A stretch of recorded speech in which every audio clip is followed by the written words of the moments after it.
possibilità di sviluppo se non quella di poter fruire delle proprie attività e dei propri beni. Grazie.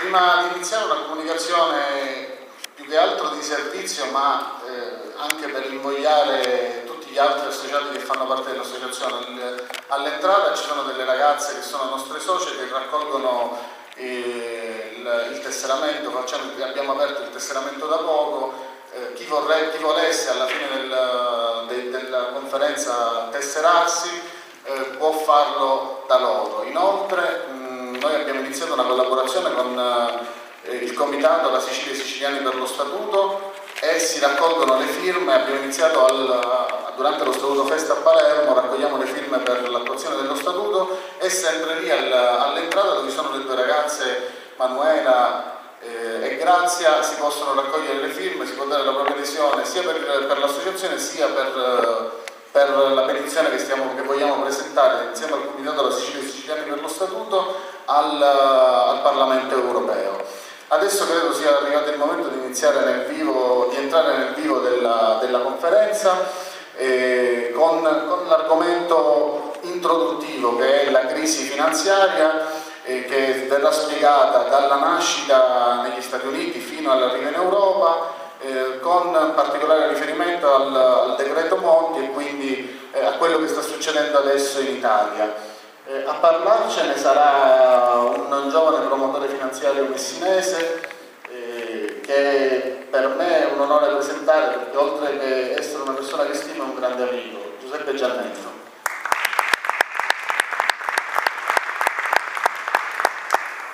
Grazie a tutti e buonasera a tutti. Io come Salvo rappresento l'associazione.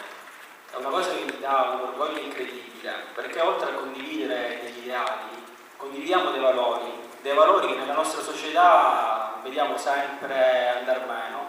Se dovessi fare una battuta, se dovessimo parlare di valori, quelli tradizionali come la famiglia, l'amore, il rispetto, l'amicizia, rappresentando graficamente direi che sono come un grafico in borsa impicchiata. Questi valori in cui noi crediamo, che a volte vengono sostituiti con altri, quelli dell'individualismo, dell'egoismo, dell'avidità, dove il dio denaro è tutto, secondo me è l'origine della crisi. Perché è vero, come dice l'opinione pubblica, che grandi problemi sono delle istituzioni finanziarie e da quelle politiche, ma dietro queste istituzioni chi c'è? Ci siamo noi uomini, e se siamo armati di valori che non sono coerenti per le cose giuste, cosa ci aspettiamo? Questa premessa mi era dovuta per ora andare direttamente in Tegel per parlare di quello che è successo nel biennio 2007 e 2009. Si sente parlare di mutui subprime, naturalmente la gente dice cosa sono, dove nascono questi subprime? I mutui subprime nascono negli Stati Uniti e sono semplicemente dei mutui erogati ad individui che hanno un rating creditizio basso. Cosa vuol dire un rating creditizio basso? Vuol dire semplicemente che un individuo con una semplice autocertificazione in America poteva ottenere, anche se aveva delle insolvenze, il 110% del valore immobiliare, con una semplicità incredibile. Se a questo poi aggiungiamo che altri istituti finanziari, dette banche di investimento e banche d'affari, potevano rilevare questi crediti, impacchettarli, termine tecnico cartolarizzazione, e venderli al pubblico indiscretamente, come i fondi istituzionali pubblici e quelli privati, o ancora di più vendono ad altre banche che poi li rivendevano ai risparmiatori finali, naturalmente si capisce quello che stava succedendo. Se a questo aggiungiamo che le agenzie di rating davano un giudizio di AAA, intanto chi sono le agenzie di rating? Sono delle agenzie che dovrebbero, tra virgolette, dare un giudizio sulla solvibilità, sulla sicurezza di un investimento o sullo stato patrimoniale del paese. Il giudizio che veniva dato, appunto, come detto prima, era una AAA, ossia di una sicurezza quasi al 100%, cosa che invece, come sappiamo, non avverrà. Cosa succederà semplicemente con questo mutui subprime a differenza dei mutui tradizionali? Vi è un trasferimento di rischio. Facciamo un esempio. Qua in Italia, quando un individuo va a fare un mutuo, naturalmente perché la banca rientra il capitale del guadagno, deve aspettare l'ammortamento che si completi. Con i mutui subprime non era così, in quanto in maniera molto semplice vi era un trasferimento del rischio, dove questi mutui venivano venduti o dei fondi pubblici o privati o direttamente al risparmiatore. In caso di mancato pagamento chi rimaneva col cerino in mano non era la banca. Se a questo aggiungiamo semplicemente che vi erano, diciamo, la possibilità di costruire anche dei prodotti derivati, ossia degli strumenti che si potevano immettere sul mercato e guadagnare sul fallimento di questi diciamo, nuovi prodotti, ecco, questa è la spiegazione che ci ha visto nel settembre del 2008 col fallimento di diverse banche, tra cui la più grande, la bancarotta di Lehman Brothers, che portò nel panico totale i mercati finanziari e il crollo della fiducia dei consumatori. Ma oltre a mancare la fiducia dei consumatori, vi era anche una mancanza di fiducia tra le banche stesse, perché una banca non si fidava più dell'altra. Mercato bloccato. Si pensi che in meno di un mese i mercati persero più di 20 punti percentuali. Questi 20 punti percentuali di perdita per effetto della globalizzazione toccarono l'America, l'Italia, il Giappone, ma tutto il mondo in maniera indiscriminata. Gli effetti della crisi, poi chi paga, vengono trasferiti in una economia reale, crollo dei consumi, aumento della disoccupazione e naturalmente con questo trasferimento della povertà la gente ha molte difficoltà ad andare avanti. Però manca un attore principale, fondamentale, perché abbiamo detto che le banche andavano a fare i propri interessi, i risparmiatori rimanevano con i cerini in mano, naturalmente c'è anche, non poteva mancare il contributo della politica. Questo viene da lontano, dal 1970, si pensi che Ronald Reagan aumentò il discorso della deregolamentazione. Ritornando agli strumenti derivati, molto semplicemente si diede la possibilità di non regolamentare degli strumenti. Come? Parlando, diciamo, di dare l'opportunità di non controllare quello che stava accadendo e di conseguenza di creare una bolla speculativa come si creò nel 2008. Se poi mettiamo caso che anche i politici, oltre ad essere compiacenti a questo, erano pure ignoranti, la frittata era fatta. Si va da sempre a dire, infatti, che i politici non andavano a regolamentare perché non avevano interesse o perché non conoscevano. Andiamo a immaginare quello che successe in Italia qualche mese fa. Con un servizio delle Iene si chiedevano ai politici che cos'erano gli spread, che ormai anche la Massai lo sapeva, ossia il differenziale tra un titolo di Stato a 10 anni italiano e un titolo a 10 anni tedesco. Cosa rispondevano i nostri politici? Nella maniera più disperata, come l'aumento del debito, l'aumento del rendimento. La cosa grave è che questi uomini erano coloro che dovevano risolvere la crisi, ma neanche nelle altre parti del mondo la cosa era migliore. Si pensi che gli unici interventi da parte della Fed, BCE, ministri del tesoro, di Stato sia americano che europeo, fu quello di finanziare il mercato delle banche, aumentando prima col TARP, un provvedimento previsto da Paulson, ministro del tesoro americano, con 700 miliardi di dollari. Nel biennio 2007-2009 il massimo previsto appunto era 700 miliardi di dollari. Furono stanziati fino a 7.700 miliardi di dollari dati alle banche, ossia il doppio del debito pubblico italiano, greco e spagnolo. Ma voi cosa pensate? Che dopo la crisi del 2007 e del 2009 si ebbe nel 2010 una ripresa economica. Secondo voi le istituzioni, sia politiche che finanziarie, hanno capito la lezione? Naturalmente con questa slide la risposta è molto facile dedurla. La risposta è no. Nel 2010 si inizia a parlare di PIGS, tradotto letteralmente in inglese porci, ma non è questo il caso. I PIGS è un acronimo dei 5 paesi più indebitati d'Europa: Portogallo, Italia, Irlanda, Grecia e Spagna, che naturalmente, sempre per una malgestione, sempre con i soliti strumenti derivati, si è arrivato a un effetto globalizzazione di contagio che potrebbe avere delle ripercussioni abbastanza gravi. Ma credo che qualche ripercussione già l'abbiamo. Vediamo quello che è successo in Grecia negli ultimi mesi. Qua una piccola parentesi, che è una mia opinione personale. Ho visto nel paese dove è nata la parola democrazia completamente l'essere capovolto di questa parola, dove la volontà del popolo è stata rovesciata da altre istituzioni, con quelli, ripeto, prendo la responsabilità su quello che dico, dove si è passati dalla democrazia a una dittatura di tipo capitalistico-finanziaria, dove tutto quello che andava ad essere toccato era soltanto la ricchezza reale, quella del popolo. Poi se metto questa slide presa in un sito di Beppe Grillo, in un blog, dove si vedono gli uomini di Goldman Sachs, dalla stampa coloro che dicono che chi ha creato la crisi, vediamo che stanno in tutti i posti di potere d'Europa, ma attenzione, non solo Europa, anche in America. Anche Paulson, il ministro del tesoro, fu un ministro del delegato di Goldman Sachs fino al 2004. Io mi sono fatto due opinioni: o sono talmente bravi come uomini che riusciranno a risolvere la crisi, o forse perché la crisi l'hanno creata e riusciranno a risolvere, o non lo so quale possa essere la soluzione. E l'Italia? In Italia questa slide mi è piaciuta perché mette le stampelle, anzi sono talmente alte perché la situazione non è sicuramente buona. Perché se andiamo a prendere in considerazione un debito pubblico ai massimi storici al 120% e andiamo a vedere l'andamento del PIL che è negativo, addirittura ieri è uscito un articolo che la previsione del PIL per il 2012 è del meno 1,3%, recessione. Dove li prendiamo questi soldi per coprire il debito? La risposta è molto semplice: aumentando le tasse, andando sempre ad attingere in un serbatoio, quello del popolo, che è sicuro che ci sono. Questi sono una piccola valutazione economica sui decreti. Quello delle Monti prima, 2 manovre, quello Monti oggi, ci tocca per 76-81 miliardi di euro, detta agli interisti che hanno vinto tanti scudetti, una triplete che a noi costa tanto. Ma chi ha colpito effettivamente il decreto Salva Italia? Qua faccio l'avvocato del diavolo. Prendendo in considerazione appunto il testo, mi sono accorto che con la scusa di dare linfa all'economia sono sempre stati garantiti gli istituti finanziari, dando dei soldi pubblici, ossia mettendo la garanzia in caso di fallimento di queste obbligazioni. A questo cosa possiamo aggiungere? Che le banche, dopo che hanno avuto questi soldi pagati all'1% di tasso, a posto di rimetterli in giro nell'economia, che hanno fatto? Hanno ricomprato dei propri titoli per mettere i propri bilanci.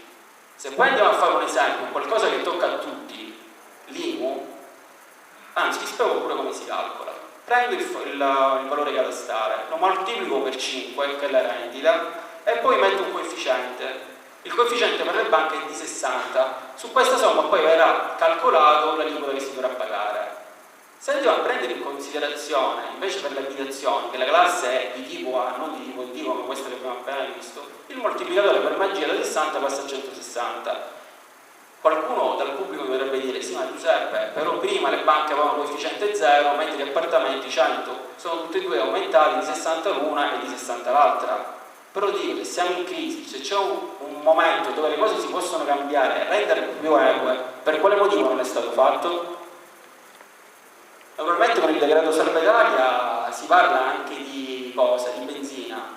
Noi già sapevamo che a maggio questa era la più cara, noi la pagavamo la benzina più cara d'Europa, dove il 50-60% era dato da accise e da imposte. Alcuni momenti del governo Berlusconi hanno riguardato intanto 4 centesimi per i profughi della Libia. Ci sono ancora profughi della Libia? Non credo. I finanziamenti alla cultura di 0,55 centesimi. Le alluvioni in Liguria e Toscana di 0,89. Le alluvioni di Barcellona, Saponara, Giampilieri non ci sono. L'importo è 0. Poi mi vengono a dire che non ci sono stragi e morti di serie A e di serie B. Ma ancora quello che si è fatto con il decreto Monti è ancora più oneroso, perché si è aumentato tutte le accise di 8,20 centesimi, dando l'opportunità alle regioni di mettere un ulteriore addizionale tra i 3 e i 9 centesimi. Naturalmente tutti sappiamo che le regioni al sud hanno un disavanzo più alto, la conseguenza qual è? Che l'aliquota adottata sicuramente sarà tra quelle più alte. Questo gioco ci costa quasi 30 centesimi al litro di benzina, passando dall'1,60 all'1,90 di ottobre. Naturalmente con un grave danno sia per il risparmio degli individui, ma naturalmente per tutto l'indotto industriale.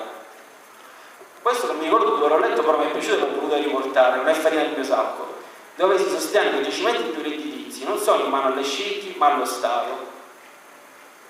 Prendendo allora 5 punti di riferimento, IMU, IRPEF, che è stata aumentata l'addizionale fino all'1,23, con l'opportunità di dare un'addizionale fino all'1,50, che avremo a pagare l'1,73. Il bollo dei depositi titoli inserito, che va dallo 0,10 per il 2012 e del 0,15 del 2013, cioè verranno tassati i nostri risparmi. Il carburante l'abbiamo visto.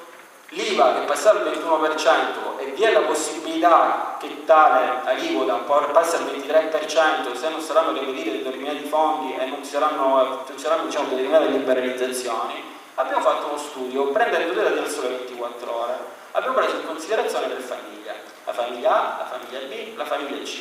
La famiglia A ha un reddito di 30.000 euro, casa di proprietà, 25.000 euro in banca, auto di media cilindrata. Vediamo che tutte queste addizionali che prima abbiamo menzionato toccheranno a questa famiglia pari a 1.000 euro di costo della manovra. Se prendiamo in considerazione la famiglia 2, dove c'è un quadro di dirigente con un reddito di 70.000 euro, dove avrà 2 macchine, 2 case, 35.000 euro e 35.000 euro di 70.000 euro di deposito titoli, vediamo che gli effetti della manovra peseranno complessivamente tra i 2.008 e i 3.000 euro.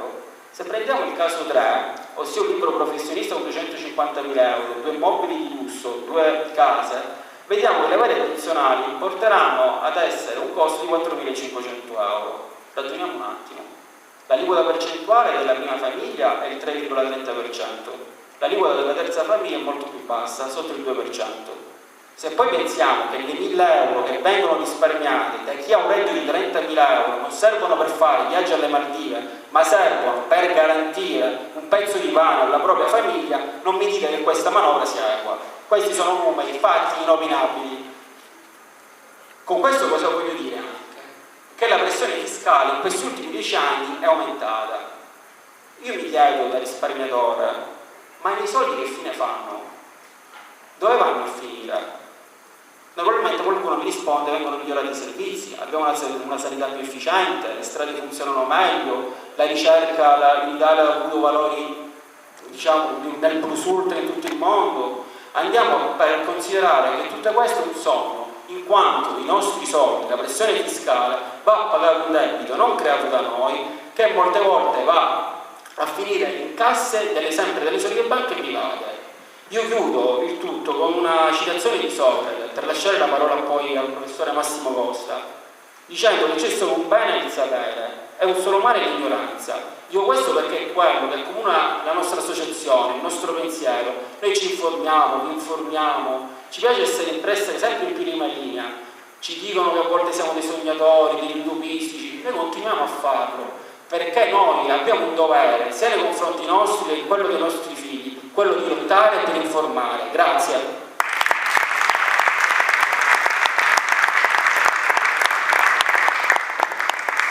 Grazie Giuseppe, che lo ringrazio tanto per la semplicità dell'esposizione, però ci tengo a dire, io ho visto il lavoro iniziale rispetto a quello che ha proposto stasera, c'è una mole di lavoro non indifferente dietro. Ha voluto sintetizzare e semplificare un po' tutto, sia per non appesantire con il tecnicismo, sia per dare la possibilità a tutti voi di ascoltare il professore Massimo Costa parlare di statuto, un argomento che per noi è importantissimo. Il professore Massimo Costa oltretutto nel 2009 ha scritto un libro, Lo Statuto Speciale della Regione Siciliana, un'autonomia tradita, e considero il professore tra i massimi esperti dello Statuto siciliano.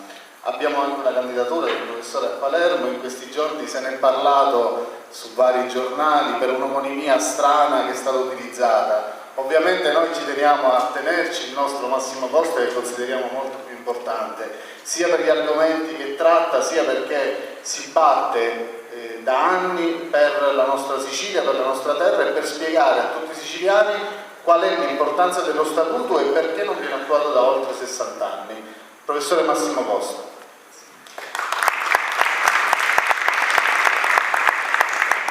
Grazie a tutti, penso che mi sentiate abbastanza bene e forse qualcuno starà pensando questo accostamento tra la crisi finanziaria e lo statuto, se ci stia bene o no. Sembrano a prima vista, ad uno sguardo distratto, due argomenti relativamente distanti.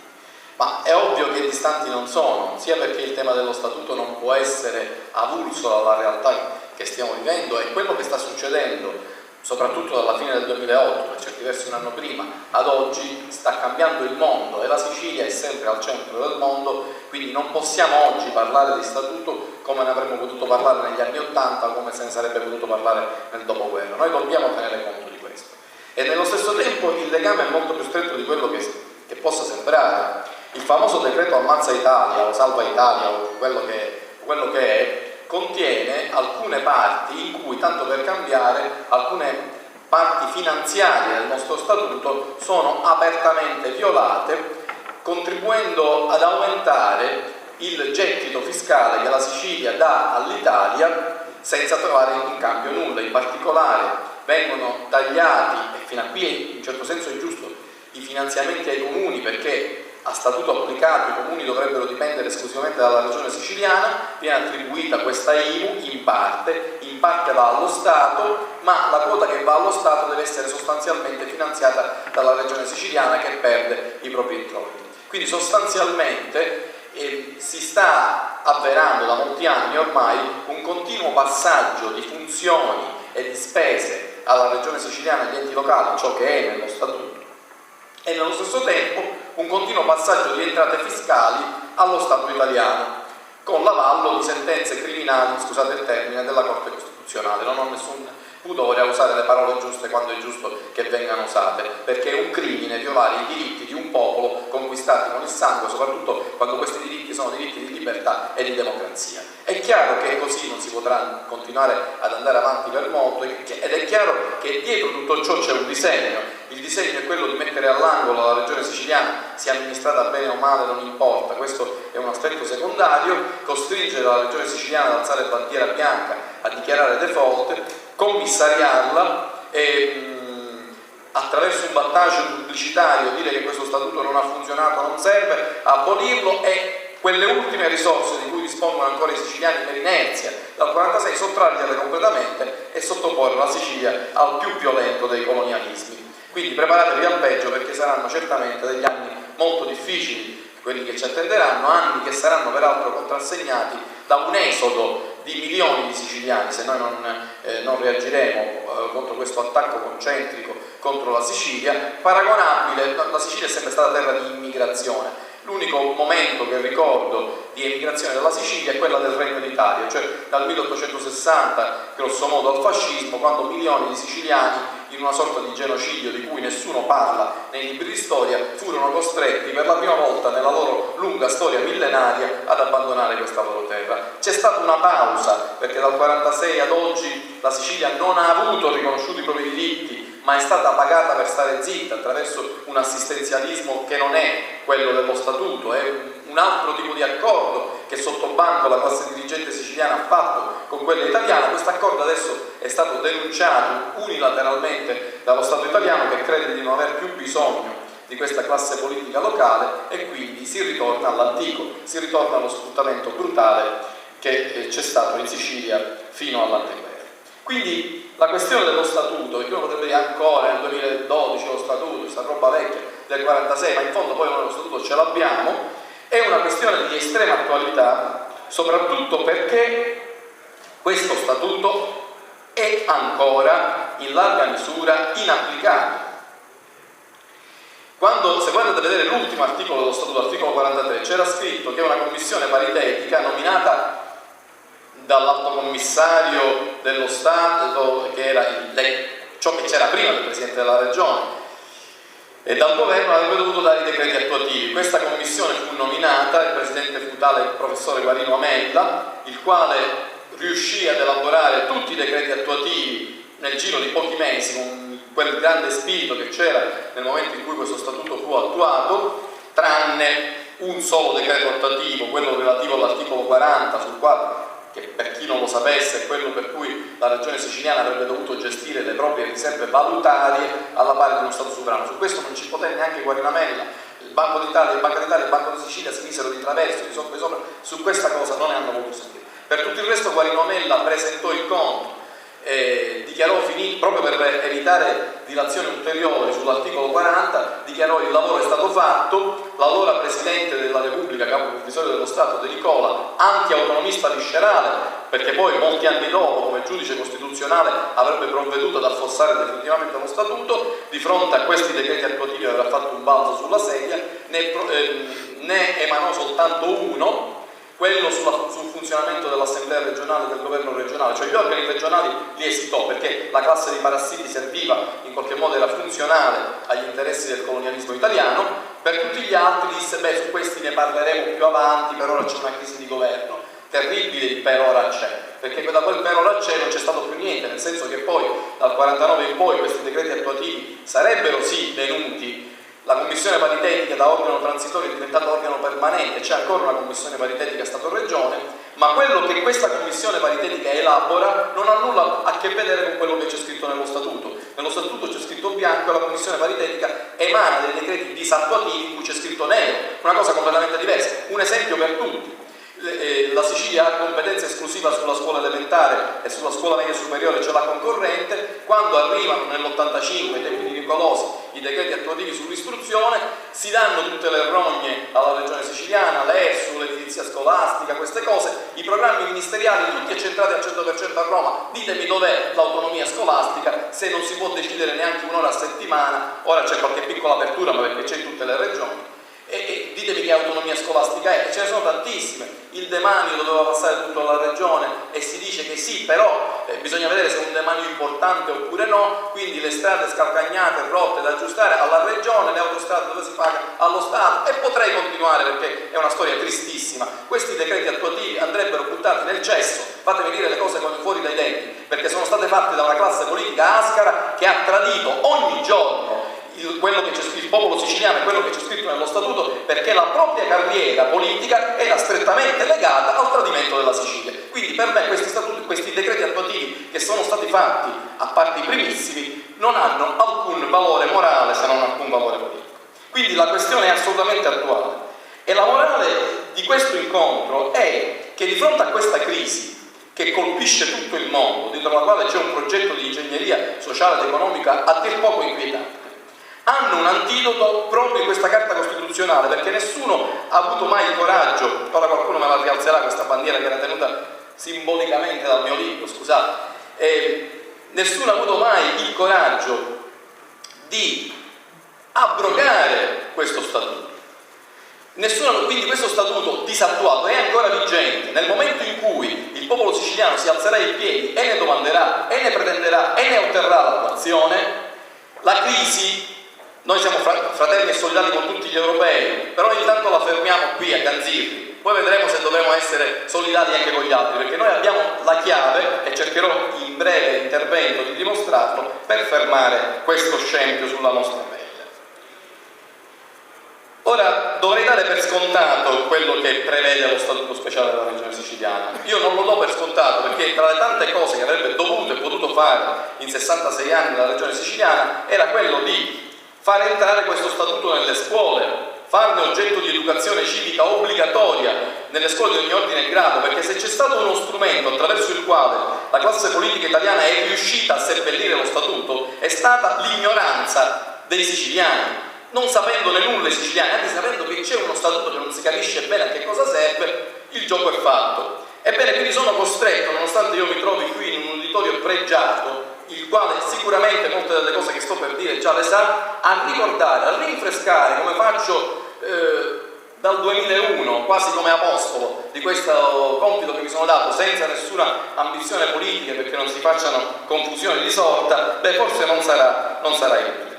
E quello che voglio ricordarvi però riguarda soltanto la parte economica, perché ci sono altre parti dello Statuto non economiche che ricordiamo in brevissimo.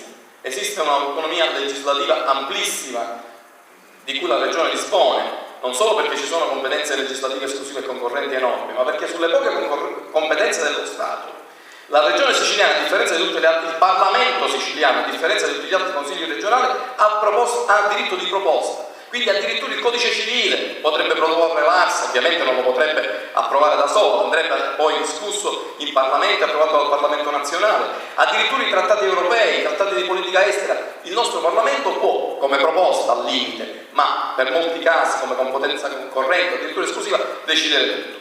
dal punto di vista amministrativo, potere esecutivo, tutto passa alla regione e agli enti locali, anche col carico finanziario che ne deriva. Quindi significa che lo Stato esce dalla Sicilia, esce persino dalla polizia, esce persino dall'organizzazione della magistratura, mantiene per l'unità politica dello Stato soltanto la rappresentanza diplomatica e le forze armate, ma in casi eccezionali il Presidente della Regione può anche chiedere l'uso delle forze armate che verrebbero a dipendere da lui. Quindi diventa un Commonwealth, una confederazione tra l'Italia e la Sicilia. E tutt'oggi la scuola, l'università, il tesoro, l'amministrazione finanziaria non sono stati passati alla regione. Terza autonomia di carattere giudiziario. I siciliani devono trovare in Sicilia i loro tribunali di ogni ordine e grado, e quindi non solo la questione che qui posso solo sfiorare della loro Corte Costituzionale, l'Alta Corte per la Regione Siciliana, che è stata scippata con un colpo di Stato nel 1957 senza nessuna modifica dello Statuto Speciale della Regione Siciliana, con un telegramma del Presidente Gronchi all'allora Presidente della Camera si disse soprassiedi alla nomina dei nuovi giudici dell'Alta Corte in attesa di capire quali saranno i rapporti tra Alta Corte e Corte Costituzionale. Siamo ancora in attesa dal 1957, quindi è stato un vero e proprio colpo di Stato quello del 57. Non parlerò solo di quella Corte Costituzionale, ma della Corte di Cassazione che dovrebbero avere i siciliani, della Corte Marziale per i soldati siciliani, veramente tutte le corti di ogni ordine e grado dovrebbero essere in Sicilia. Ma questi sono aspetti più altri aspetti secondari, le province, eccetera, che non voglio trattare in questa sede. Mi voglio limitare, proprio perché si parla di crisi, all'autonomia economica e finanziaria, questa sconosciuta. E qui tirare un po' il freno a mano e vedere quante sono le possibilità per i nostri giovani, per la nostra economia, per le nostre imprese, se questa autonomia viene attuata. Lasciatemi dire prima di tutto una cosa, perché spesso si sente dire sì, voi avete questa autonomia, ma in fondo è un privilegio. Perché voi dovreste avere questa autonomia e gli altri italiani no? Io rispondo semplicemente in due modi.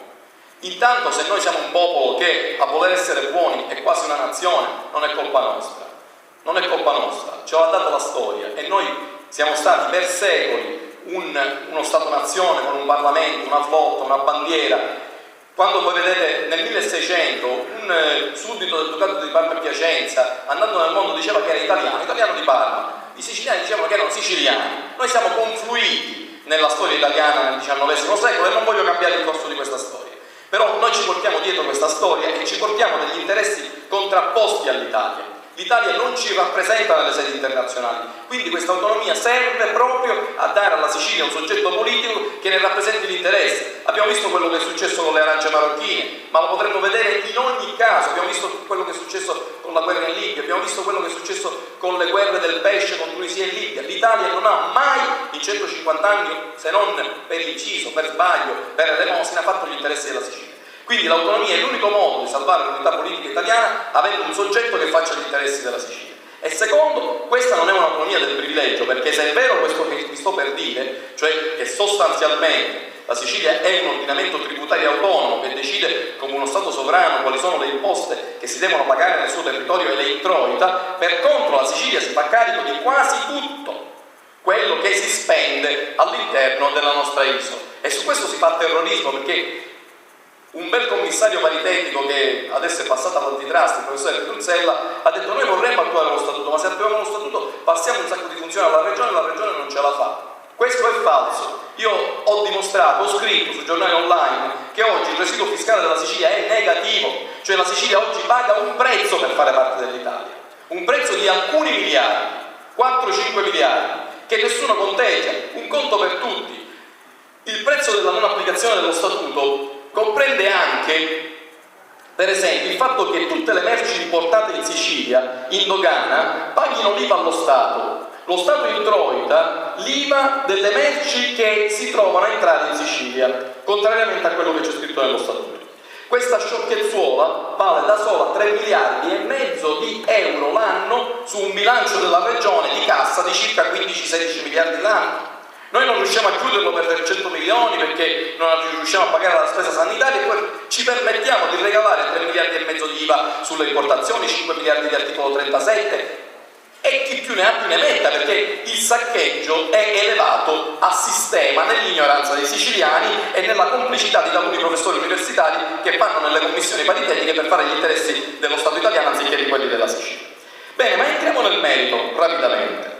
Intanto, con la stessa competenza legislativa esclusiva, noi abbiamo la possibilità di sottrarre al saccheggio delle elite finanziarie internazionali i nostri servizi pubblici essenziali, le nostre fonti di energia e di ricostruire, perché ormai il saccheggio è avvenuto, il nostro tessuto di aziende di credito che è stato devastato a partire dagli anni 90 del secolo scorso.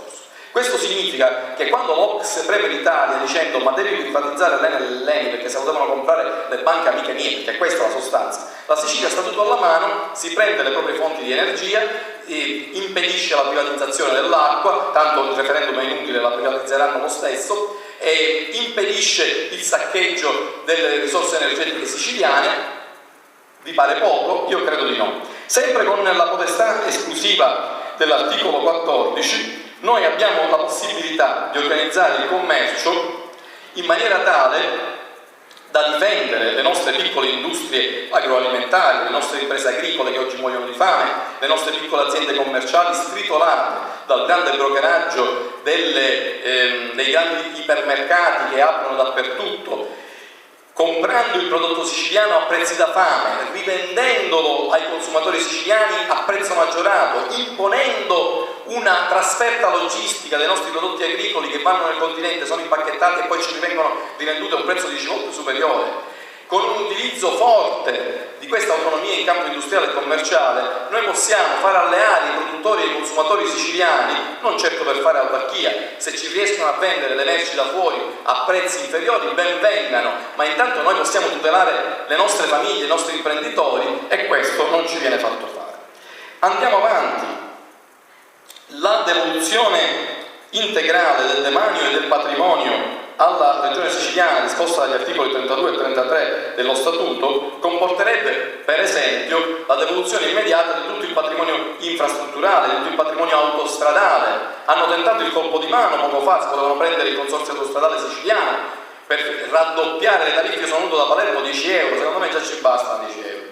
Se vogliamo, praticamente lo Stato, prendendosi le nostre autostrade, cosa vuole fare? Ci vuole fare magari il pedaggio per spostarci nelle nostre stesse strade, come ci fa pagare il pedaggio per usare i nostri elettrodotti, ci fa pagare il pedaggio per usare i nostri acquedotti, ci fa pagare il pedaggio per usare le nostre stesse reti telefoniche, col pretesto che si occupa della manutenzione. Ce ne occupiamo noi della manutenzione e questo pedaggio ce lo prendiamo noi. Il vantaggio è incalcolabile, è un flusso di almeno 5-6 miliardi di euro l'anno che avviene per pagare tutti questi pedaggi allo Stato italiano. Compreso il problema delle acque territoriali. Pensate che c'è una sentenza ridicola della Corte Costituzionale, le solite cose, in cui si dice, visto che lo Statuto parla di demanio e non parla di acque territoriali, allora si è stabilito questo nel silenzio, che certo c'è un'interpretazione analogica, non potevano certo dire che le acque territoriali che circondano la Sicilia sono dell'Italia e che è Gaza, che è controllata da Israele e gli impediscono ai pescatori di uscire di 50 metri a pescare. No, hanno detto che effettivamente la regione siciliana si deve occupare amministrativamente, quindi le rogne, di tutto ciò che riguarda le acque territoriali, fuorché le fonti di energia. Quindi se ci sono dei pozzi petroliferi offshore non sono siciliani, sono italiani, e quindi sia le royalties sia le imposte su quelle prendono il largo per l'Italia. Se ci sono da rilasciare licenze a pescatori o altre spese amministrative, queste cose invece sono della regione siciliana, ci mancherebbe altro. Questo è il modo in cui viene applicato oggi lo Statuto. E a proposito di royalties, c'è da dire che le royalties sulle risorse energetiche siciliane sono le più basse al mondo. Vero è che il governo lombardo le ha quadruplicate rispetto a quelle di Coffaro, ma restano le più basse al mondo. E quindi significa che noi regaliamo quel po' di petrolio. Io non sono favorevole a succhiare petrolio, anche perché se lo pigliano gli altri in Sicilia ci sono rischi per la salute eccetera, ma quel poco che si dovesse decidere, secondo me, dovrebbe essere tassato come succede in tutti gli stati sovrani. Pensate che la Norvegia, e fra poco la Scozia che diventerà indipendente, che hanno avuto come noi la sorte di essere paesi produttori di energia petrolifera, sono talmente in surplus che si sono creati un fondo sovrano, cioè questi soldi non gli servono neanche per le spese pubbliche. La Sicilia potrebbe dire: c'è il dramma del precariato, non l'abbiamo fatto noi, l'abbiamo ereditato dai partiti italiani, se ci fosse un ricambio politico, bene, li manteniamo tutti noi e in più ci restano dei soldi per poterli investire, non certo in Europa, perché l'Europa fra poco crollerà, da qualunque altra parte del mondo. Andiamo all'uso dell'articolo 36. L'uso dell'articolo 36 prevede che la regione siciliana decide le proprie aliquote fiscali, parafiscali, tranne 3 imposte, poi lo Stato se ne piglia 33, tranne 3 imposte, tutte le altre dovrebbero essere della regione siciliana, non solo come gettito, e già qui molte imposte prendono il volo per effetto dei famosi decreti disattuativi del 65 questa volta, ma poco importa queste riduzioni, ma potremmo decidere le aliquote. Se noi non ne abbiamo bisogno, perché il nostro debito, il debito della Sicilia ancora, ci stanno mettendo all'angolo, ancora è 9 miliardi di euro contro le migliaia di miliardi dello Stato italiano, noi non abbiamo debito ancora. Noi potremmo dire, noi il patto di stabilità già lo stiamo rispettando, il patto di stabilità europeo, perché dobbiamo portare l'IVA al 23%? La scaliamo al 18%, tutti i pensionati vanno a ballare in mezzo alle strade per come cadono subito il costo della vita. E noi non abbiamo bisogno di tassare determinate cose che da noi sono poco presenti, come per esempio il reddito delle persone giuridiche ce ne sono poche, e potremmo attirare le imprese con una fiscalità di vantaggio. Noi potremmo anche defiscalizzare i contributi pensionistici, qua cassa integrazione non ce n'è, perché dobbiamo dare 800 euro a un lavoratore e fare pagare al datore di lavoro 2700 euro per andare a pagare la cassa integrazione della pianura padana. Io piango per gli operai in cassa integrazione della pianura padana, ma siccome nessuno piange per noi, a un certo punto noi ci diminuiamo le nostre aliquote previdenziali, aumentiamo un po' lo stipendio a tutti, diminuiamo il costo del lavoro e vi faccio vedere che tutti i ragazzi che sono in giro per il mondo con la valigia ritornano in Sicilia, tanto per dire un altro. E posso continuare, perché la lista è lunghissima, è disperatamente lunghissima, ad onta e vergogna della classe politica siciliana, che peraltro mi fanno anche un poco pena perché manco lo sanno quello che c'è scritto, non gliel'ha mai spiegato nessuno. Quelli che lo sanno che siano maledetti. Comunque, voglio dire un'altra cosa, poi un'altra cosa, sempre l'articolo 37, visto che sono 2 sistemi tributari separati, non può essere applicato il principio della doppia tassazione, nel senso che se un presupposto di imposta è in Sicilia, va tassato in Sicilia, sia esso IVA, sia esso IRPES, sia esso IRES, un po' come i rapporti tra l'Italia e la Tunisia. Se io ho un'impresa a Palermo o a Messina e apro una filiale in Tunisia, io non gli posso andare a dire al governo tunisino la sede legale è in Sicilia, perciò io devo tassare in Sicilia, quello me la chiude, mi dice hai aperto in Tunisia, qua ti tasso. Il principio dell'articolo 37 è questo. Il governo dice che questo articolo 37 non lo può applicare e che comunque si tratta di un gettito di 100 milioni di euro, bugie, si tratta di 7 miliardi di euro l'anno. E comunque sono 100 milioni di euro, vediamoli in contropiede. Se sono così pochi, fatecelo applicare, 100 milioni di euro aiutano a non chiudere qualche punto nascita. Io capisco l'assessore Russo che con la pistola puntata dal governo che gli ha detto se tu non fai i tagli io ti faccio i super tagli, e ha fatto quello che ha fatto in questi 3 anni, questo io lo capisco, però io dico, mi sembra assurdo, disumano inseguire queste elite finanziarie in una razionalizzazione che toglie presidi sanitari e ospedalieri non solo dove erano, perché posso pure capire che ce ne basta uno, però in vasti distretti, le Madonie, le Eolie, dove per poter partorire le bistretta bisogna fare centinaia di chilometri, questo è disumano. E questo con le nostre risorse noi potremmo da soli impedirlo, magari qualche consorteria finanziaria internazionale ci resterebbe male, ma su questo poi ne parleremo un attimo più avanti. Una cosa ci deve lo Stato, una sola. Io ho fatto una proposta all'assessore Armao, io sono nel comitato consultivo per questo tavolo tecnico che si è costituito del federalismo fiscale, ci tengo a dirlo, non è che ne sia molto contento, a titolo gratuito, io sono molto fortunato in questo. Ogni volta che sono consulente della pubblica amministrazione, sul mio esempio, scusate, a titolo gratuito. Ma vabbè, non ha importanza. Forse è meglio, mi dà più indipendenza. Io gli ho detto all'assessore Armao, gli ho fatto i conti, gli ho detto, tu puoi andare dal governo Monti e gli dici, qua c'è lo statuto, ho fatto i conti, gli esteri, la difesa, l'interesse sul debito pubblico, il costo di Giorgio Napolitano, che è molto importante, e del Parlamento, in tutto ammontano, rateizzati sulla Sicilia, pure la spedizione in Afghanistan, 1 miliardo e 700 milioni l'anno. Tu gli dici io ti do 1 miliardo e 700, anzi te ne do 2 miliardi dalle nostre accise petrolifere e mi lasci tutto, non vogliamo più niente, non vogliamo più trasferimenti. Questa deve essere la linea, non mi ha risposto, però voglio dire, questa deve essere la linea, penso che lo farà, della regione siciliana, perché nello statuto c'è scritto che la regione siciliana non prende niente dall'Italia, perché gli stessi 3 tributi che toccano allo Stato per l'articolo 119 della Costituzione si devono dare in compartecipazione alla regione qualora la regione si faccia carico di funzioni statali. Ora, siccome la Sicilia con il suo statuto si deve fare carico di tutte le funzioni statali, è ovvio che si deve prendere quasi tutte le imposte sulle accise petrolifere, le imposte sui giochi e scommesse e le entrate da monopoli, che sono le uniche 3 entrate che spettano allo Stato. Non farebbe una piega in uno Stato di diritto un'interpretazione di questo genere. Un solo trasferimento ci deve l'Italia, la perequazione infrastrutturale. La Sicilia non ha infrastrutture degne di questo nome dal 1700. Si è fatto qualcosa negli anni 50, 60 e 70 quando c'era il Fondo di solidarietà nazionale che funzionava, un finanziamento che veniva dall'Italia ai sensi dell'articolo 38, ma non funzionava neanche allora. Pensate che furbizia e che viltà. Lo Stato negli anni 50 fino al 1990 dava sì un congruo Fondo di solidarietà nazionale previsto dall'articolo 38, ma non è che metteva mani a portafoglio, dava una compartecipazione sulle nostre stesse accise petrolifere che oggi ci ha pure tolto. Pensate che furbizia, con il nostro stesso gettito tributario che ci aveva derubato da una mano, ce lo restituiva da un'altra mano e ci diceva vabbè, questo è il Fondo di solidarietà nazionale.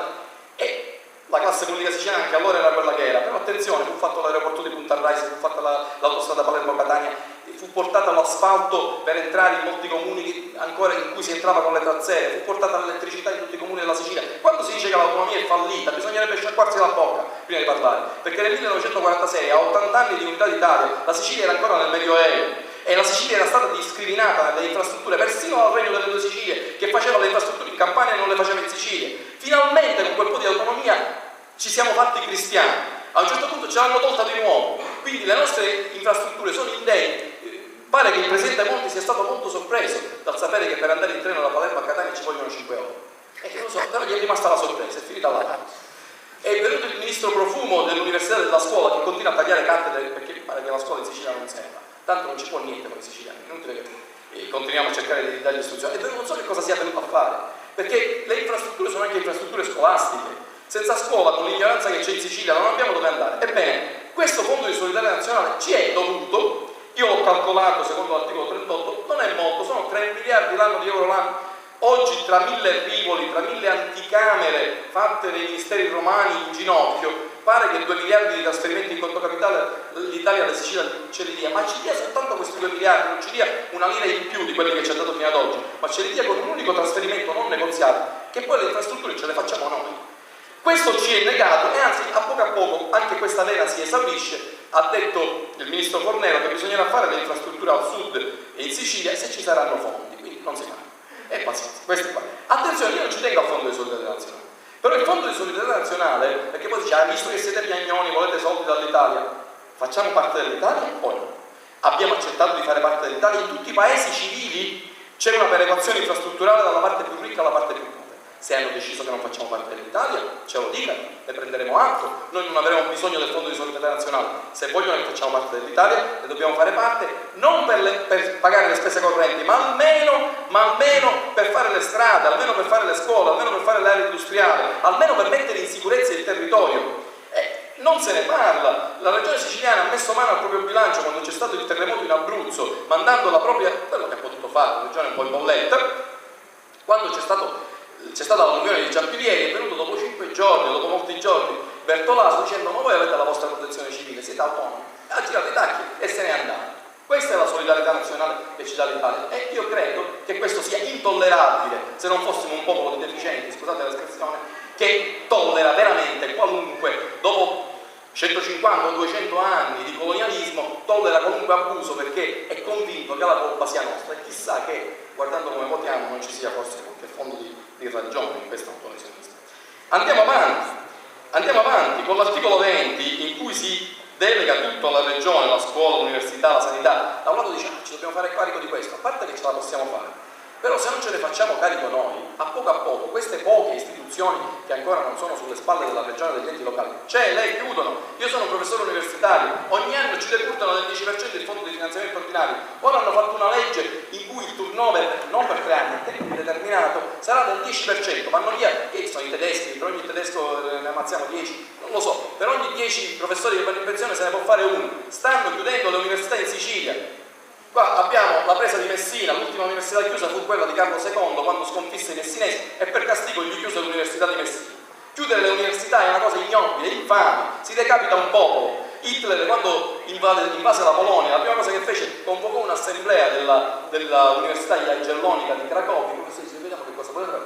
Convocò proprio il plenum di tutti i professori, quando siete tutti, venite nel campo di concentramento che vi porto a fare una gita. E questo, dico, siamo a questi livelli. chiudendo la scuola e l'università, a un certo punto facciamocene carico noi, qualche cosa spunterà, in famiglia ci aiuteremo. Non possiamo continuare a essere commissariati, a vedere anno dopo anno distruggere le nostre infrastrutture essenziali e poi andare a Roma e sentirci dire a Roma che soldi non ce ne sono. Andiamo avanti. L'articolo 37 dice anche che la regione siciliana regionalizza la propria agenzia delle entrate, ciò significa che noi abbiamo i nostri accertatori, la nostra Guardia di Finanza. A questo punto non c'è Corte Costituzionale che tende, perché con la nostra Guardia di Finanza noi ci applichiamo intanto l'articolo 37, noi mandiamo la Guardia di Finanza alle imprese italiane che hanno sede in Sicilia, all'ex Banco di Sicilia che da solo da quest'anno porta 300 milioni di IRES al governo italiano e gli portiamo via i soldi. Poi ci dichiarino guerra alla Guardia di Finanza se ne hanno il coraggio. Di fatto con il decentramento dell'amministrazione finanziaria sarebbe fatta. E ancora le politiche che determinano i costi di trasporto, siano essi definiti in sede italiana, siano essi definiti in sede comunitaria, hanno bisogno almeno del parere del rappresentante siciliano, cosa che non si è mai fatta. Grande trasporto aereo, grande trasporto navale, eccetera, eccetera. Voglio brevemente sorvolare, ma solo per ragioni di tempo, su alcuni istituti che si ritiene non siano più strettamente aggiornati perché c'è l'Europa, eccetera, eccetera. È vero, c'è l'Europa, e sono la possibilità di partecipare alla politica doganale, la possibilità di partecipare all'emissione monetaria, la possibilità di emettere debito come uno Stato sovrano, anche saltando l'intermediazione di queste grandi agenzie, e quindi di fatto di emettere sotto forma di debito irredimibile una moneta complementare regionale che hanno fatto in Germania, che hanno fatto nei Paesi Bassi, solo noi non lo possiamo fare. Ebbene, su questi fronti in cui è intervenuta la normativa europea, visto che il problema è politico, noi possiamo e dobbiamo andare a negoziare con l'Europa dicendo che abbiamo questi diritti e addirittura rilanciando sugli stessi. L'Europa ha concesso alle Canarie, che è una regione come tutte le altre, di stare fuori dalla linea doganale, di essere un'immensa zona franca. L'Europa ha concesso esenzioni doganali alla Corsica e siccome c'erano tutte queste esenzioni per le regioni insulari, hanno messo nel trattato sull'Unione, all'articolo 164, che le regioni insulari possono avere uno statuto speciale, tutte tranne una, siamo noi.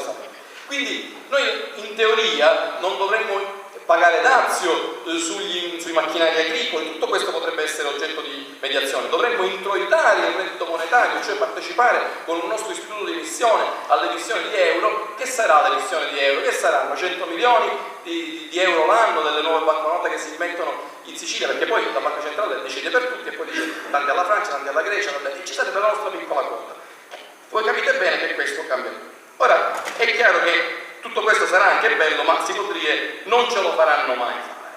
Non ce lo fa fare l'Unione Europea, perché quando la Sicilia tenta di attuare il proprio federalismo fiscale, c'è di solito il rappresentante italiano in Consiglio dei Ministri, in passato era Mario Monti, ora che ci sarà, che alza il ditino e dice questa è concorrenza sleale. Quindi l'Unione Europea non ce lo fa fare. L'Italia non ce lo fa fare perché ci ha soppresso mano militare dall'Alta Corte per la Regione Siciliana e la Corte Costituzionale è il signor no, dice sempre no. Qualunque cosa ci sia scritta nello statuto trova un modo surrettizio di dire sì, nello statuto c'è scritto questo perché a quei tempi si pensava una cosa, ma la Costituzione materiale, i principi generali dell'ordinamento e insomma non c'ho i soldi, e quindi si fa così. Allora, di fronte a questa impossibilità giuridica, qual è il vero ostacolo?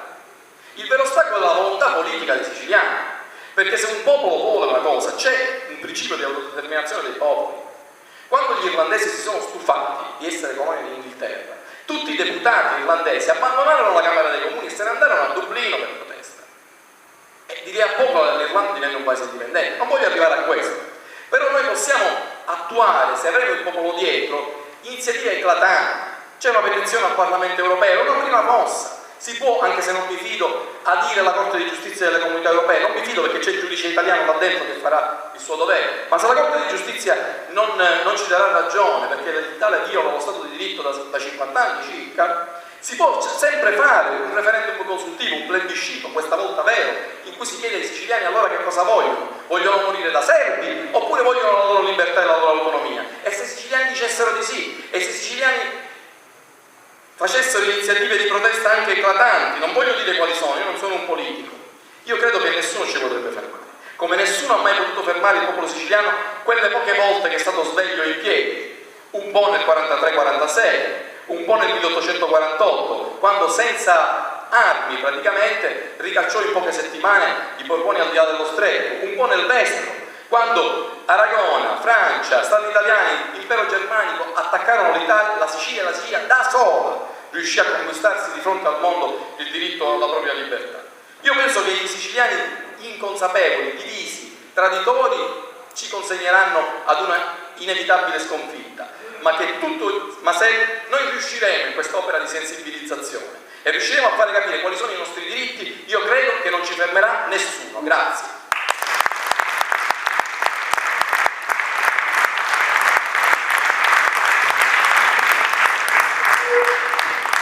Grazie professore per l'attenta analisi. Prima di aprire il dibattito, perché penso che sia la cosa più importante che voi tutti abbiate la possibilità di chiarire alcuni aspetti dello statuto con il professore Massimo Costa, vorremmo invitare il presidente Previti, che è arrivato in ritardo per altri impegni, a fare un saluto alla cittadinanza. Grazie.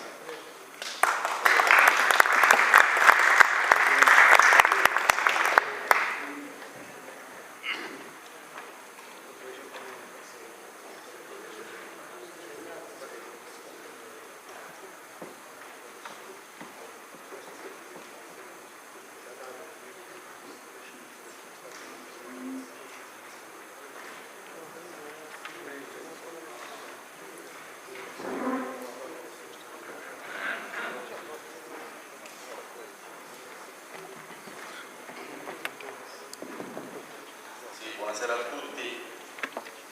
Diciamo così, ogni tanto anch'io mi ritrovo dall'altro lato, generalmente sono a quest'altro lato della barricata, però è giusto anche questo, quindi un saluto intanto e un ringraziamento per l'invito, per avermi dato la parola, perché momenti come questi servono ad aumentare, ad accrescere la consapevolezza del nostro essere siciliani, ma soprattutto nel rivendicare quello che sono i nostri diritti, come abbiamo sentito l'articolo 37, 38 in modo particolare, ma un po' tutto il nostro statuto che ha rango di legge costituzionale.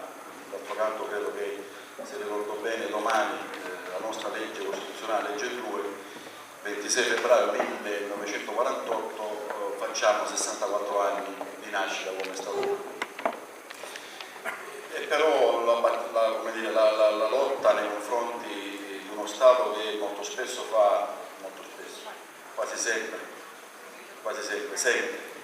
soverchiere nei confronti dei più deboli, in questo caso la Sicilia, noi lo riscontriamo ogni giorno, non solo facendo cenno, come diceva il professore, a questi quadri che poi avete, che sono delle riproduzioni, quando Messina, nel quadro che vedete alla vostra destra, nel 1648 si ribellò al gioco spagnolo, 1674 si ribellò al gioco spagnolo, però dopo 4 anni fu abbandonato dagli alleati francesi e dovette soccombere nuovamente gli spagnoli, i quali erano ben consci del valore della gloria che aveva Messina, e addirittura invece allora il duca di Santo Stefano, Bonavides, fece buttare pure il sale per dire Messina, città muerta civilmente, proprio per ucciderci anche nel nostro orgoglio.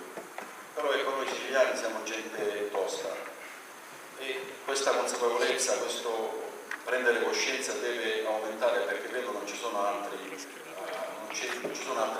persino la Corte Costituzionale, credo sia stato detto, non ci riconosce questo nostro diritto.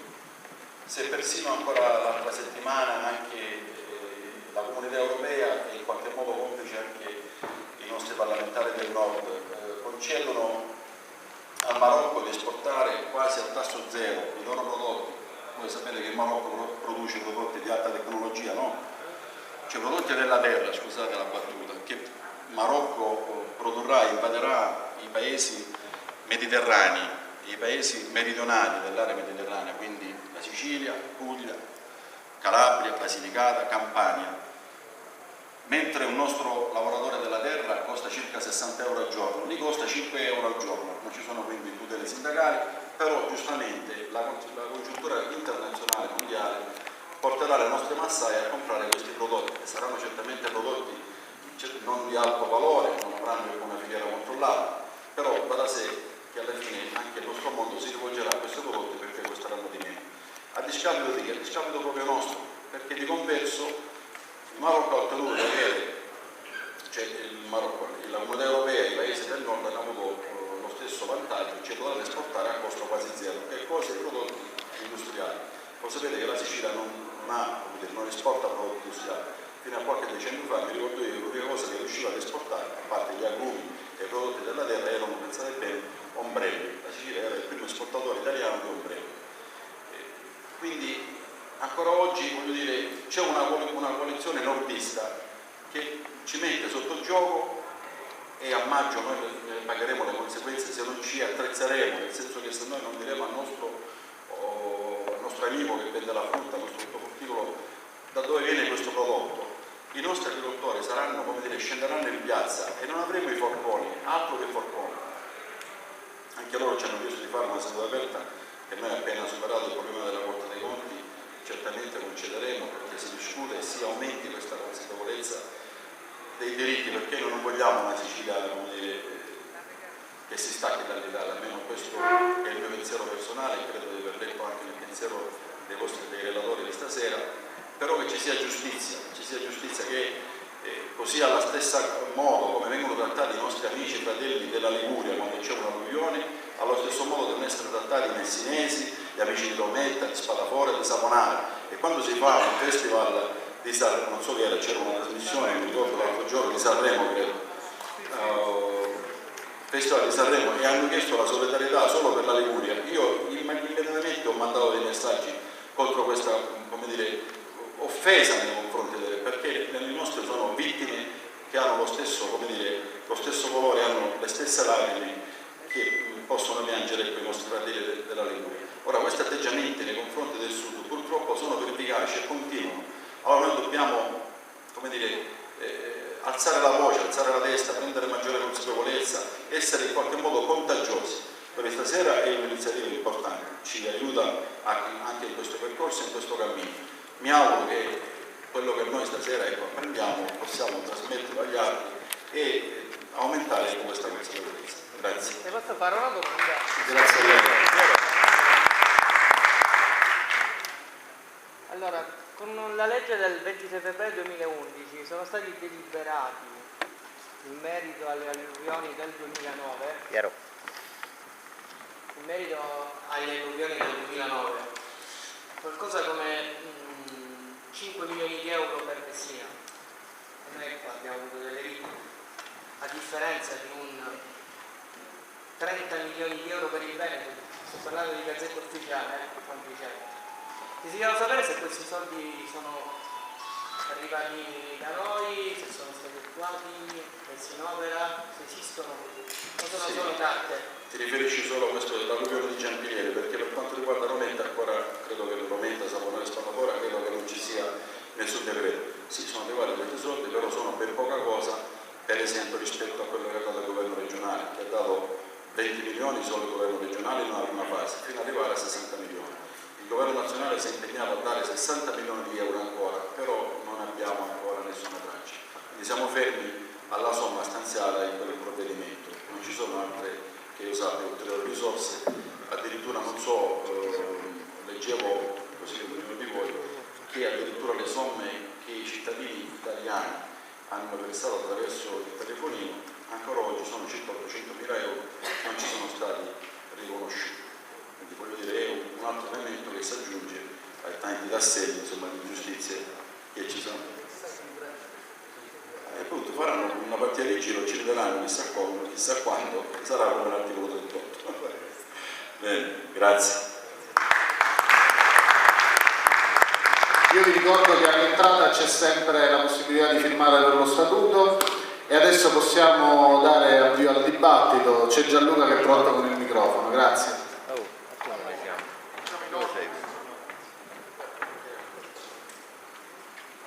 Ho ascoltato con molta attenzione i vari relatori, in particolare il professore Costa, e sono andato indietro un po' nel tempo. Io sono molto vecchio, quindi mi posso permettere di ricordare dal vivo quelle vicende.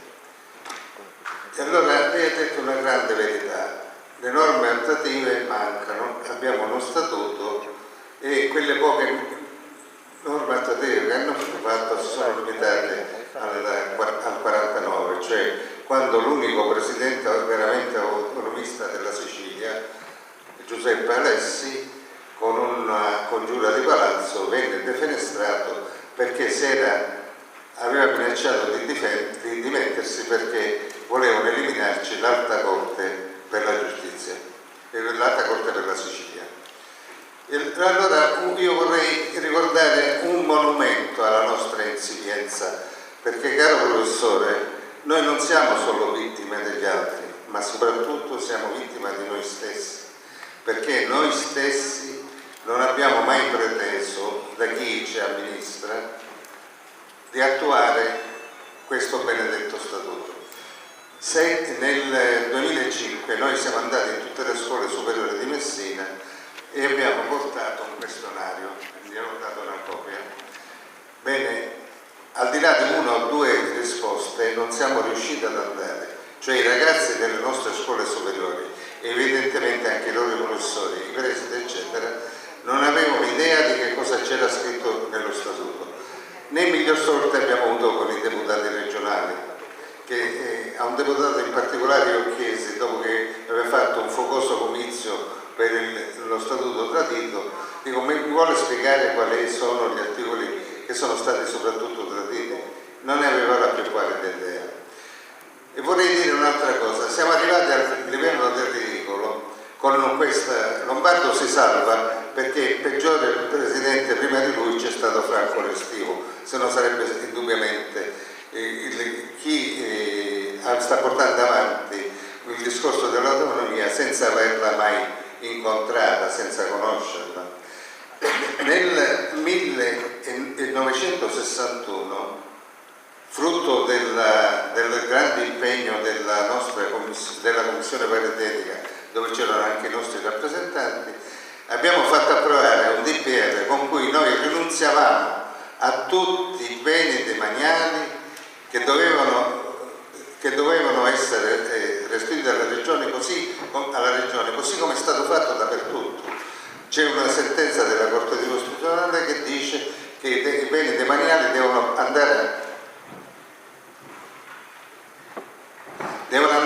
alla regione nel momento in cui si renderanno liberi. In Sicilia questo non avviene. Abbiamo visto che sono state restituite al Trentino Alto Adige, sono state restituite al Friuli Venezia Giulia, alla Valle d'Aosta, ma ancora un'altra cosa molto significativa.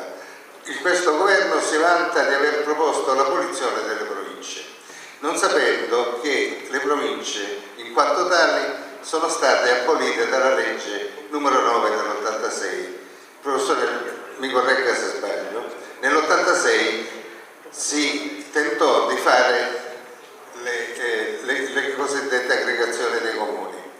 Non si riuscì a farle in nessun posto e la legge diceva che dopo 6 mesi, se non si riusciva a realizzarle, diventava consorzio di comuni la vecchia provincia con i vecchi limiti e con i vecchi comuni.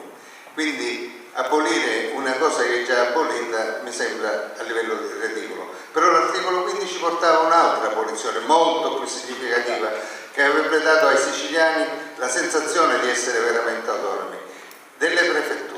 In Sicilia le prefetture non dovrebbero esserci, ma il colmo del ridicolo sapete qual è? Che avvalendosi dell'articolo 15 della regione Sicilia, le prefetture le hanno effettivamente abolite la provincia di Trento, la provincia di Bolzano e la provincia di Aosta, cioè la Valle d'Aosta. In Valle d'Aosta addirittura il rappresentante del governo è il presidente della regione. Io scherzando chiudo. Dovrebbe essere così anche qua. Sì, però nessuno, il buon Lombardo che parla tanto di autonomia, a questa cosa non ha mai pensato, perché i prefetti servono. Noi abbiamo scritto alla dottoressa Chinnici, gentile signora, e gli abbiamo mandato quello che c'è scritto nel sito delle prefetture, e sono tutti i compiti, come insegna il professore, in cui la Sicilia ha l'amministrazione primaria sugli enti locali, no? E li svolge il prefetto. Gli abbiamo detto, ma è mai possibile? Che cosa intende fare per chiarire? Naturalmente la nostra domanda è rimasta senza risposta, perché in Sicilia l'autonomia viene bandita Un'ultima cosa che non vi annoio, perché altrimenti diventa difficile poter seguire un po' tutti. L'ultima notazione, io scherzando dicevo che noi abbiamo diritto a 1/3 delle azioni dell'Inter per i soldi che ci ha rubato il signor Moratti padre, perché comprò una raffineria obsoleta che avevano smontato negli Stati Uniti, la montò a Augusta, si fece dare i soldi dalla regione, naturalmente la raffineria non poteva funzionare, la smontò e la portò in Sardegna e la vendette esatta. Grazie tanto. Grazie a lei. Abbiamo pensato nel professore De Costa di raccogliere 4-5 domande e poi risponderà di seguito a tutti. Chi vuole intervenire?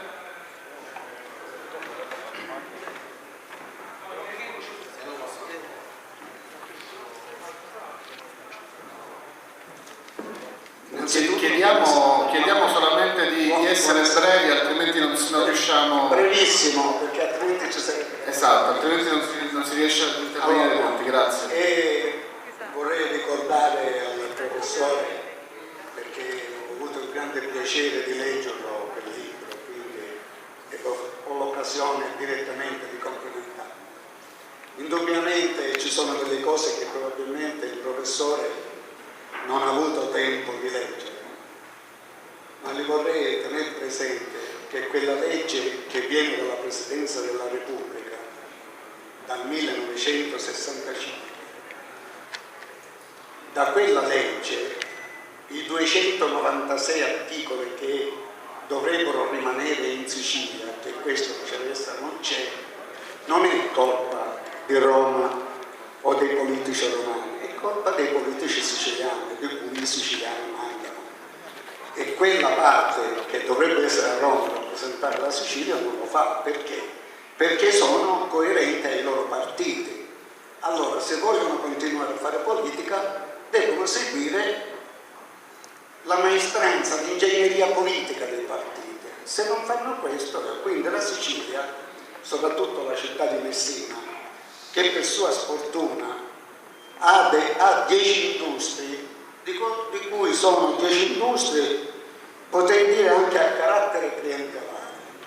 Non ha una produzione Messina. L'unica produzione che Messina potrebbe avere è quella cosa che non ci daranno mai, che sarebbe la legge 191 del 1951 che istituiva il punto franco a Messina. Questo ce lo possiamo dimenticare, ma vi ho anche inviato quel documento dell'incontro con Raffaele Lombardo a casa sua. In quel documento lei legge che ci sono 20 punti di cui noi con umiltà avevamo concordato e firmato, quindi quel documento firmato da Raffaele Lombardo noi lo possediamo. Allora vorrei elencare, essendo una città che vive di pro capite, Messina, non si può sperare una rivoluzione culturale. Dico, non sono sacro, quello è svuoto. Dico, no, lo so. Devo anche rendere conto di quello che dico, no? Di andare sulla ma io ci metto la mia faccia, quindi mettendo la mia faccia non vorrei passare per un ignorantone con un sappientone. No. Quindi io cerco di tagliare la cosa, stringendo. Poi tu negare che la più bella fabbrica che abbiamo a Messina sarebbe il tribunale, l'università, scuole, caserme dell'arma dei carabinieri, della polizia di Stato, eccetera, eccetera. Queste sono le grandi industrie che ci sono messe. L'unica cosa che Messina potrebbe avere in questo preciso momento sarebbe l'applicazione della legge 191 del 1951, di cui, carissimo professore, lei forse non l'ha avuto in mano questo libro. Questo è il libro che noi, grazie all'avvocato e a tanti altri amici, per stringere, vi voglio dire questo, entro settembre, a più tardi entro il 20 ottobre, noi presenteremo alla città tutta, non solo di Messina, di tutta la Sicilia, presenteremo il documento reale di quello che Roma deve alla Sicilia. Attenzione, che forse poco lo sanno. I 26.000 operai dipendenti dalla regione siciliana sono pagate da Roma e non dalla Sicilia. Quindi i contributi che avrebbe dovuto versare la Sicilia per le loro pensioni e per tutto il resto lo presenta Roma, defalcando dagli imposti che dovrebbero entrare alla Sicilia. Quindi non solo dell'automobile, non solo dell'assicurazione, ma tutto ciò che è il patrimonio presente. Io dico semplicemente, mentre noi dal 91 al 2001, professore, qui c'è un documento di cui noi presentavamo i malati di tumore e di malattie respiratorie, mentre noi raccoglievamo i morti, il Nord con il suo presidente dell'Inter si beccano i soldi dalla Sicilia. Io dico semplicemente una cosa, l'ho detto all'università e lo dico qui, e non mi pento di dirlo. Bisogna ritornare a seguire la traccia di Canepa, perché il professore Canepa aveva una squadra di giovani che portò alla rivoluzione reale in Sicilia. Qui con i discorsi non otterremo nulla, soprattutto questa città, che la maggioranza di questa città è apatica e indifferente, perché il sistema clientelare ha distrutto il senso democratico reale della verità storica. Chiudo, non voglio andare più avanti. Grazie. Sì. Una terza domanda e risponderà al gruppo. Sì, buonasera. Un aspetto che volevo chiedere al professore Massimo Cosa nell'ambito dell'autonomia finanziaria, che già di per sé è un tema misterioso, tra i profili più misteriosi probabilmente ai siciliani c'è l'aspetto dei dazi doganali che sarebbero o dovrebbero essere parte integrante degli introiti della regione siciliana.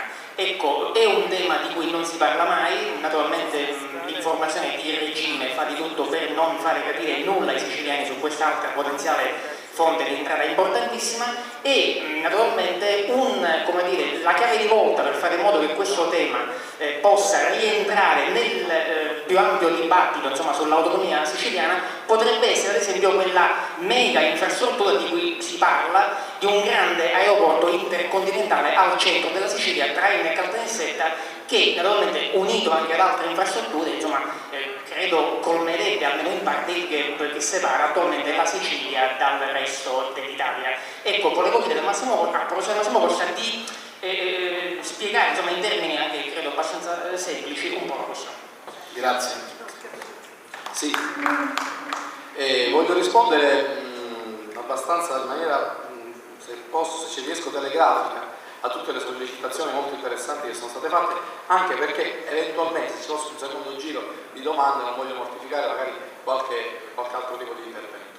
Una riflessione che non è una domanda, è un saluto quello del Presidente del Consiglio Comunale, però che mi sollecita in qualche modo ad una risposta, è il fatto che noi ci troviamo contro in un certo senso questo muro di gomma dello Stato, dell'UE, dell'Unione Europea e delle politiche discriminatorie. Ne ha citata una su Gianpieri, ma sono ogni giorno, basti pensare a quando fu ucciso il poliziotto a Catania nella famosa partita di calcio Palermo-Catania in cui si decretò un minuto di silenzio per le squadre siciliane. Quindi riprendendo quello che dice non voglio separarmi, non è che siamo noi che ci vogliamo separare, già ci hanno separato, questo è il primo problema. Quindi noi in qualche modo dobbiamo prendere mano. Secondo, questa cosa dell'Unione Europea non si può fare niente, l'ha detto l'Europa. Dio, e ci finiamo. L'Europa lo sappiamo che è una tecnocrazia non democratica, però finge che è democratica, finge che c'è un Parlamento europeo e finge che si può fare pure, questo non lo sappiamo, una mozione di sfiducia al governo europeo che si chiama Commissione. Ora, siccome qui stanno uccidendo l'agricoltura siciliana, prima di morire noi chiediamo ai partiti italiani che hanno votato a favore di questo crimine, cioè il Partito Democratico, e i partiti che hanno votato contro, la Lega, da chi dobbiamo ricevere dei regali, il PDE, l'UDC, che non basta votare contro e poi dire ci hanno messo in minoranza gli svedesi, gli olandesi, i tedeschi, hanno votato contro, siamo incatenati. Qui è in gioco la sopravvivenza dell'agricoltura della Sicilia, noi facciamo anche per perderla e pretendiamo dai nostri eurodeputati, anche da quelli assenti quel giorno, in verità il Partito Democratico Crocetta ha votato per la Sicilia, va pure riconosciuto, e che so, la signora Sonia Alfano, il Borsellino, in tutt'altre faccende affaccendate non sono andate a votare. Noi dobbiamo pretendere, prima di tutto dagli eurodeputati siciliani, ma anche da quelli italiani, perché se a quanto pare forse siamo pure italiani, che presentino, non si è fatto mai, una mozione di sfiducia del governo europeo, della Commissione europea. Poi perdiamo perché le leggi sono farlocche, truccate, per fare cadere un governo nazionale ci vuole il 51%, per fare cadere quello europeo mi pare che ci vogliono i 2/3, è una cosa impossibile. Però sarebbe uno schiaffo morale terribile che tutti i deputati italiani, spagnoli, portoghesi e greci dicono qua si sta uccidendo l'agricoltura dei paesi mediterranei, che ci votate contro e poi non fate saltare il tavolo della Commissione europea. Gli strumenti democratici ci sono e che non ve li dicono. Prima riflessione. Seconda riflessione, le norme attuative sono quelle che sono, la colpa è nostra, la nostra inerzia, eccetera, eccetera, vero. Però io non sono né giovane né vecchio, sono nato nel 67. Io nel 49 non c'ero, io nel 65 quando hanno fatto questi decreti attuativi non c'ero. E allora devo morire così. E penso a quelli, mi voglio prendere pure io le mie responsabilità. No, io fino a 45 anni facciamo finta che non ho fatto niente. Come mi ha detto l'altra volta in una conferenza una studentessa universitaria, ma voi professori universitari fate parte della classe dirigente, io vedo tutta corruzione e potere, mi sono beccato questa lavata di faccia, faccio pure parte della classe dirigente. Ma è colpa mia. Ma i giovani che vengono dopo di me, è colpa pure loro. Siccome gli europei hanno sbagliato, noi non ci possiamo mai alzare la schiena e dire abbiamo finito, ci siamo rotti le scatole di questa situazione. Quindi se hanno sbagliato i nostri padri, se ho sbagliato io, non devono sbagliare pure quelli che vengono dopo di me. Poi, va bene, nel 61 gli abbiamo regalato il demanio, lo so, i decreti disattuativi sono una vergogna, ma che cosa posso dire più di questo? E le province regionali sono la riforma del 86, una riforma, ma non è neanche la cosa più importante, un esempio classico di gattopardismo. Si escono le province ed entrano le province regionali che finge che sono consorzi di comuni, ma guai se intanto restano con la loro amministrazione, quindi centro di spesa, mangiare, eccetera, eccetera, bella cosa. E poi comunque se si volessero creare altre province regionali bisogna avere 300.000 abitanti. Io mi ricordo che ci furono quelli dei Nebrodi che fecero cose di pazzi perché speravano, no, perché se ne sono calcolate le cose in modo tale che restassero le nove che c'erano lì. La cosa più importante è vera, l'abolizione delle prefetture, ma la regione ci ha provato nel 51, voleva nominare i procuratori regionali al posto dei prefetti, l'allora commissario dello Stato, siccome non c'era la Corte Costituzionale, c'era l'Alta Corte, con una difesa che oggi non farebbe, disse è vero, però la regione siciliana in questo modo non dà abbastanza autonomia agli enti locali come c'è scritto nell'articolo 15, e poi siccome la regione siciliana in questa legge aveva previsto 9 procuratori regionali, quanti prefetti, dice ma come? Questa riforma è troppo gattopardesca. Il commissario dello Stato, perché sapeva che aveva l'Alta Corte, non aveva la Corte Costituzionale di fronte, e fate questa riforma ricalca la vecchia amministrazione provinciale. Allora l'Alta Corte ingenuamente cadde nella trappola e disse effettivamente questa riforma non è sufficientemente autonomista e la bloccò, e da allora in poi ci siamo tenuti i prefetti con tanti saluti e baci. Quindi qualche volta negli anni 50 qualcuno ci provò ad attuare questo statuto, ma ovviamente non se ne è mai potuto parlare. Poi i decreti del 65, che sono quelli che sono, l'ho già detto, ma che a sua volta non sono superati, perché l'elenco delle imposte di cui si parla qui nel 1965 non esistono più, l'imposta generale sull'entrata, l'imposta complementare. Io mi sono dovuto andare a studiare perché sto facendo l'archeologia tributaria per capire questo decreto che ancora regola i rapporti tra Stato e Regione. Poi nel 73 è stata fatta la riforma tributaria, e ogni riforma tributaria è il pretesto per spennare questa gallina che si chiama Sicilia e togliergli un'altra penna. Quindi noi non abbiamo oggi una legge vera, perché questa del 65 è utilizzata in maniera analogica, che regoli i rapporti tra i finanziari tra Italia e Sicilia, e visti i rapporti di forza forse mi dovrei augurare che continui così finché non avremo un'altra forza contrattuale. Il Portofranco di Messina è Portofranco per vocazione naturale, Messina è stata Portofranco per secoli. Ma poi, se noi abbiamo un ordinamento tributario autonomo della Sicilia, come dispone lo statuto speciale, il punto di frontiera, perché Messina è il punto di frontiera a questo punto, è naturalmente vocato a questo. Poi è nel centro del Mediterraneo, ma questo succede nei paesi civili. Io sono andato tanti anni fa in Cile, c'è una città nell'estremo nord, al confine col Perù, si chiama Iquique, Arica e Iquique, nell'estremo nord, che è tutta zona franca, e poi dall'altra parte del confine del Perù c'è un'altra zona franca, è normale. Quindi il Portofranco non si può fare perché siamo colonia, la legge del 51, ecco, negli anni 50 un po' ci si provava, ma alla fine non se ne è fatto niente. E l'Europa non ce lo faranno fare mai. Ma come? Ci sono 100.000 esenzioni per le regioni trasfrontaliere, per le regioni montane, per le regioni insulari.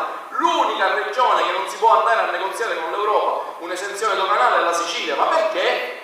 Rispondiamo a questa domanda e poi troveremo. Non c'è nessun ostacolo giuridico. L'Europa è un'Europa alla carte, ognuno fa quello che vuole, l'Inghilterra ha ancora la sterlina, la Polonia si è negoziata un'altra cosa, Malta si è negoziata lo statuto speciale, tutti fanno quello che vogliono, gli unici che non possono fare niente sono i siciliani perché non hanno uno Stato e non hanno una forza politica che li rappresenti. Diciamo poi le cose per come si deve. E poi ancora sui dazi doganali, un po' l'avevo detto nella relazione, oggi con l'applicazione di questi decreti del 65 alcuni dazi vanno miracolosamente alla regione, altri vanno chissà perché allo Stato, l'IVA sui punti doganali, 3 miliardi e mezzo l'anno, va allo Stato. Quindi noi regaliamo 7 miliardi e mezzo. Se si realizzasse il grande aeroporto hub di Centuripe con i soldi dei cinesi, poi a quanto pare la Clinton non vuole, quindi.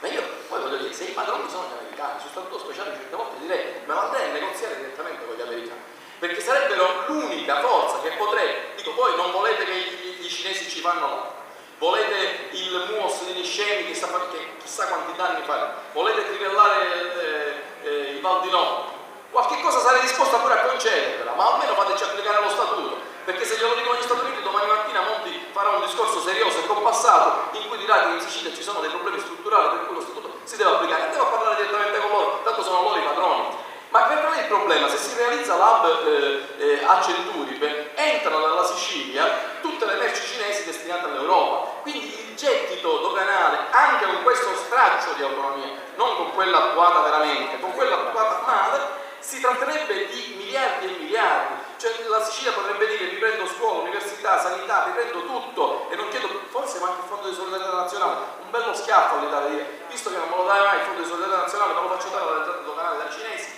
e tanti saluti. Quindi noi gli strumenti li abbiamo, non abbiamo la macchina politica che riesce a smuovere questa situazione.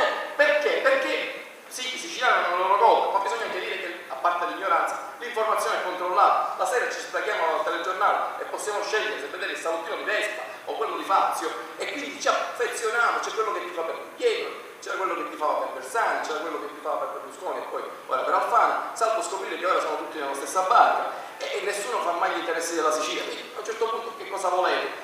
Facciamoci un po', perché sta succedendo tutto questo? Perché c'è il web, perché c'è un nuovo tipo di informazione. Negli anni 70 bisognava andare in giro con il megafono arrivava a 20 metri, poi finiva. Ora ci sono degli strumenti più potenti, speriamo che con questi strumenti più potenti riusciamo a fare saltare il tavolo, che non è solo dell'intermediazione politica, ma anche dell'intermediazione sindacale, perché se c'è qualcuno che ha incatenato la Sicilia al proprio destino sono i sindacati dei datori di lavoro e dei lavoratori siciliani, i quali hanno sempre fatto spalluccio e dicono: a Roma hanno deciso così, non si può fare, mai che i siciliani, dicevi Forconi o qualcosa che verrà anche dopo i Forconi, a un certo punto sarà la fame, sarà la disperazione, noi questi sindacati dobbiamo mandare tutti via, tutti a casa, e forse anche tutti i partiti politici italiani. Grazie. E la legge dell'insularità, lei lo sa quanto è grave la costruzione del ponte, che avremmo perso l'insularità? Lei sa quanto rende l'insularità alla Sicilia? Se il debito fosse pagato, io non posso non posso accettare inviti dove io non posso parlare, cioè non si può un sacco in una volta. Lei è ricchissimo dentro, questo lo abbiamo capito, e in gran parte, in parte sono veramente d'accordo con lei. Io non sono un organizzatore, mi scusa, la prossima volta invitiamo il relatore, perché è giusto che possa parlare. Il discorso è cercare di dare la possibilità di parlare a tutti, altrimenti i tempi stringono, noi alle 8 dobbiamo chiudere, non possiamo andare oltre, il problema è questo. Altrimenti potevamo fare un dibattito ancora più ampio. Io rischio di essere probabilmente ripetitivo, però ricordo che c'è la raccolta firme per la petizione al Parlamento Europeo all'entrata e il tesseramento. C'è un altro giro di domande, mi dice Gianluca. Alessandro Giai. Grazie.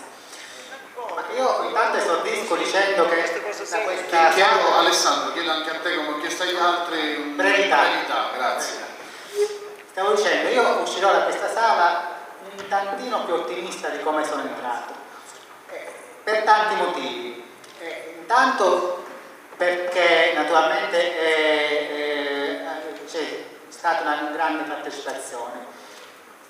Poi perché abbiamo avuto un relatore brillante, a cui non si può che fare i complimenti, e un terzo ringraziamento naturalmente è gioco forza farlo al Presidente e a tutti i suoi collaboratori dell'associazione che sono riusciti a mettere in piedi una cosa del genere che sicuramente avrà necessitato di tanto lavoro preliminare. L'età media dei partecipanti e degli associati è alquanto bassa, quindi già questo è anche uno stimolo un po' per il futuro. Detto questo, volevo un po' avere un'opinione da parte del professore su questo movimento dei forconi di cui è stato anche fatto cenno. Per me, ecco, è stata un'occasione mancata,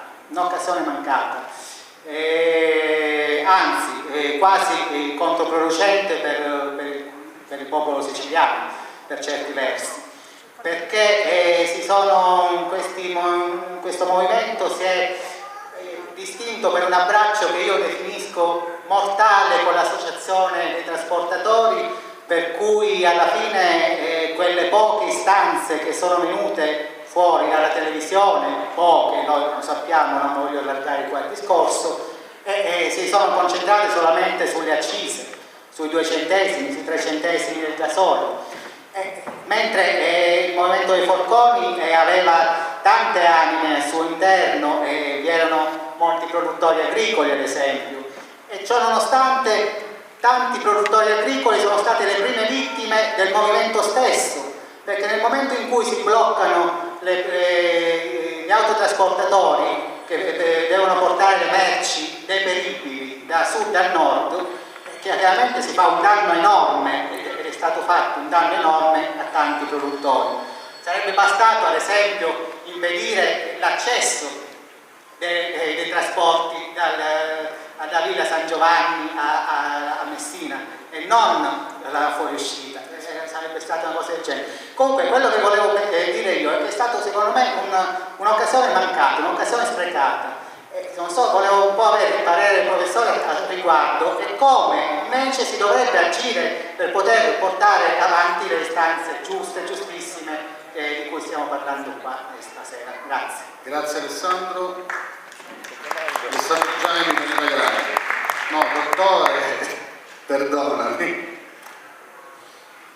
Agronomo, santo trovato. Io da quello che ho capito lo statuto d'autonomia, che è legge costituzionale, non viene attuato perché lo Stato italiano e i vari governi italiani che si sono succeduti fino adesso impediscono l'attuazione degli articoli dello Statuto siciliano. Ma la mia domanda era questa qua. Noi diciamo che lo Statuto siciliano non viene applicato, la colpa principale è dei politici siciliani che si dovrebbero rappresentare e non ci rappresentano. Ma a me, in quanto cittadino italiano di Sicilia, qualsiasi sia la politica o la classe politica che rappresenta la mia regione, perché lo Stato italiano non mi deve garantire il pieno godimento della Carta Costituzionale italiana? Cioè dipende dalla politica che esprime la mia regione il mio diritto l'avere in quanto cittadino italiano applicato appieno tutta la Carta Costituzionale italiana o no? Grazie Santo per la brevità soprattutto.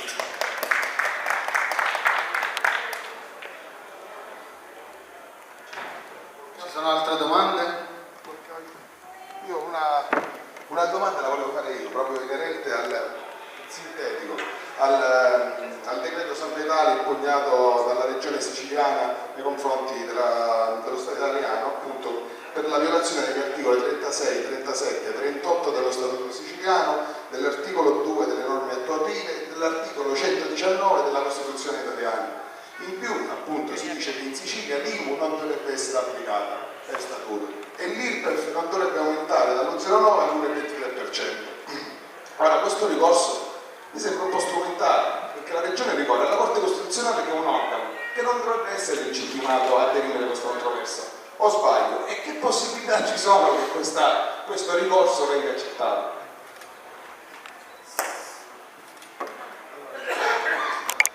Vado a rispondere. Comincio proprio dall'ultimo, facciamo al contrario. Il decreto Salva Italia ha violato evidentemente questo.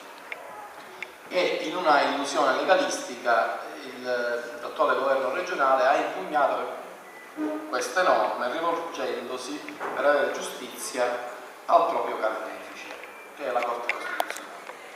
Le possibilità di successo di questo ricorso, secondo la mia esperienza, sono pari a zero.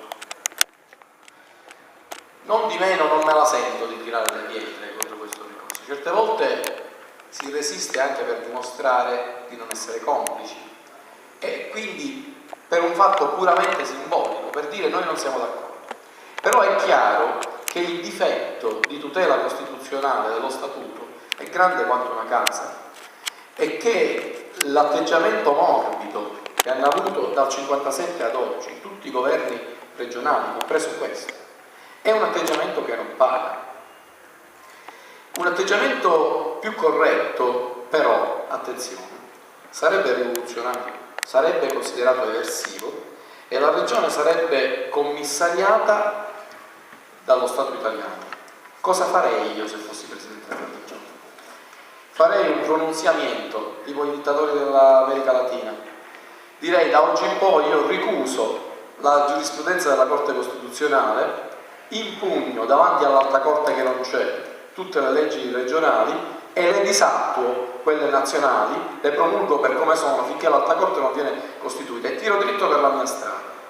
Mi doterei di un apparato, c'è una rottura istituzionale grave, alla fine prenderebbero i carabinieri e mi arresterebbero. Però arrestare un presidente che difende i diritti costituzionali della regione siciliana non risolve il problema, perché questo dal carcere si potrebbe ricandidare e riessere eletto a furor di popolo e a quel punto che si fa? Lo riarrestano di nuovo? Diciamo che c'è troppa pavidità da parte dei governi regionali. Nel frattempo si fa la richiesta, l'impeachment alla Corte di Giustizia delle Comunità Europee, perché la questione siciliana è una violazione grave del proprio stesso Stato di diritto e del proprio stesso diritto costituzionale. E si fa allo scontro totale. Uno scontro che avrà dei costi. Nessun presidente oggi ha la forza di scegliere questa strada, perché prevale il bon ton, prevale la resistenza simbolica e finché si andrà avanti con le resistenze simboliche aspettiamoci condizioni sempre peggiori. Per quello che diceva l'amico Santo Trovato, dice, ma che c'entra la rappresentanza politica? Se è un diritto costituzionale è un diritto costituzionale e basta. E quindi di fronte al diritto e di fronte al buon Dio noi abbiamo ragione e questo già ci mette la coscienza. Però attenzione, il diritto, anche una certa educazione positivista, ci ha illuso che cammina sulle proprie gambe. Il diritto non cammina sulle proprie gambe. Diceva il ministro degli esteri tedesco allo scoppio della prima guerra mondiale, von Moltke, che i trattati sono pezzi di carta e anche lo statuto siciliano è un pezzo di carta, se non c'è nessuno che ha la forza di farlo valere. Quindi c'è un problema politico che sta a monte rispetto al problema giurisdizionale, perché ci siano dei giudici ben costituiti e perché la Costituzione venga fatta valere dal cittadino Santo Trovato che fa ricorso a un giudice sollevando la questione di costituzionalità e trova un'alta corte o addirittura una Corte Costituzionale che gli dà ragione. Questo avviene solo se si vive in un mondo in cui dietro quegli interessi c'è un equilibrio di forze che consente al giudice di avere sufficiente autonomia. L'autonomia il giudice non ce l'aveva nemmeno ai tempi dell'Alta Corte. L'Alta Corte per la regione siciliana, che tutti rimpiangiamo, non era equidistante tra lo Stato e la regione, era sbilanciata a favore dello Stato. Al 60 e 40 erano 7 persone, di cui 4 erano nominate dall'Italia e 3 dalla Sicilia. Cosa volete che decidesse? Però in punta di penna qualche cosa di quello statuto consentivano di rispettare. Oggi non è più così. Quindi è vero che è un problema costituzionale, non è un problema politico, ma a chi ci rivolgiamo? Se una norma non ha una sanzione, se una norma non ha un giudice ben costituito che la faccia risolvere risolvere, la possiamo risolvere con la preghiera. Non abbiamo nessuna arma politica concreta per agire su questo tema. E vorrei andare sulla domanda politica più importante, quella dei forconi. Io non condivido il giudizio negativo, è un mio parere, e vorrei spiegarmi. Quando i siciliani non fanno niente, sono criticati perché non fanno niente. Quando si muovono, sono criticati perché si muovono. Se sei bello ti tirano le pietre, se sei brutto ti tirano le pietre. Non è vero che i forconi si sono fermati. I forconi stanno elaborando in questo momento una strategia proprio per evitare di fare salire troppo il costo per la cittadinanza, come è stato in quella settimana di fuoco. Quella settimana è certamente stata costosissima per tutti i siciliani. E forse l'abbraccio con l'AIAS non lo so, però bisogna anche stare attenti, perché le categorie vanno rappresentate tutte e a forza di fare gli schizzinosi facciamo la rivoluzione in tre. Io dico una cosa: se noi vogliamo attuare lo statuto, se noi vogliamo, prima ancora che attuare lo statuto è un pezzo di carta, se noi vogliamo fare sopravvivere il popolo siciliano, dobbiamo essere pronti a 5-10 anni di lotta, di contesa forte con l'Italia e con l'Europa. Ma voi pensate che la lotta sia senza costi? Voi pensate che appena ci convinciamo tutti che è giusto applicare lo statuto, già lo statuto si applica per virtù dello Spirito Santo? No, si applica con la forza. Ma voi pensate che se gli americani, quando si volevano liberare dagli inglesi, avessero detto abbiamo capito che la dominazione inglese è una fregatura, vi consegniamo un biglietto, me ne dovete andare? Chissà quanti furono i costi della guerra di indipendenza americana. L'autonomia, non voglio dire l'indipendenza, è costosa, anche in termini economici. Soltanto che in maniera razionale dobbiamo decidere se vogliamo sopportare questo costo, che sarà tremendo perché ci faranno la guerra, o se vogliamo morire. Noi siamo figli, siamo come il gatto che di fronte all'uomo scappa sempre, ma quando il gatto è messo all'angolo si butta con le unghie e cerca di difendersi. È quello che è successo con i forconi, che è una protesta in larga parte spontanea. Se anche i forconi avessero sbagliato, succederà di nuovo, perché la disperazione è arrivata dove doveva arrivare e questo non ci consentirà di andare avanti. Solo le accise non mi risulta. Io ho parlato con altri, perché poi è un po' acefalo, c'è Morsello, c'è Gruppi, c'è Riferro, c'è... Il fatto che acefalo forse è un bene, perché dimostra che è qualcosa che sta nascendo dalla base, che secondo me si deve dare anche una struttura organizzativa. Ho parlato con qualcuno di loro, dopo un po' di incertezza, dopo un po' di, mi permetto di dire, anche degli editoriali in cui mi sono detto sconcertato che si fosse fatta una campagna solo sul DURC, sulle accise, cose di settore di cui non capisco niente, di cui però ho il massimo rispetto perché quelle cose la gente va a mangiare, non si mettesse la madre di tutte le battaglie al centro, cioè lo statuto. Mi è stato detto che è stata fatta in queste settimane una riflessione e lo statuto è stato messo al primo posto nelle rivendicazioni dei forconi. Ora questi nostri fratelli, pescatori, agricoltori, non so che fine abbiamo fatto gli autotrasportatori, spero che tornino indietro, si sono sollevati, gli sono andati dietro anche gli studenti, gli sono andati dietro anche gente comune. Noi che facciamo gli snob, diciamo no, se non capiamo, vediamo se questa rivoluzione è giusta. No, noi dobbiamo incoraggiare questa gente, perché dobbiamo fare saltare il tappo, anche perché io ho intravisto la cesura di quell'intermediazione sindacale pelosa, pesante, di CGIL, Confindustria, CISL, quindi di cui non se ne può più. Questo è il problema. E allora io di fronte a questo io la saluto positivamente. Ci sono delle ingenuità, ci sono anche là dentro delle persone in malafede, ve lo dico pure. Ci sono persone come dappertutto che si sono avvinghiate su questo movimento cercando di portarlo al proprio ovidio. Ci sono anche partiti politici che cercano di dire cos'è questa tigre, cerchiamo di cavalcarla. Ma se questa tigre verrà veramente dal popolo siciliano, nelle prossime settimane ne vedremo delle belle. Ora hanno deciso delle forme di manifestazione pacifica e io mi dissocio da questa manifestazione troppo pacifica, perché il governo italiano delle manifestazioni pacifiche se ne fa un baffo. Bisogna essere certe volte forti.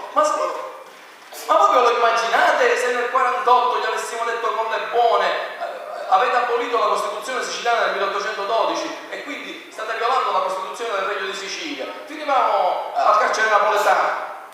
E se noi diciamo a Monti che intanto quella settimana di costi ha fatto aprire con decreto del 31 gennaio al governo 2 tavoli, il primo sull'attuazione del federalismo fiscale. Già se lo sono rimangiati, però il 31 gennaio in un momento di debolezza Monti ha detto attuiamo lo statuto speciale. Oh, mi pare poco. E un altro tavolo settoriale.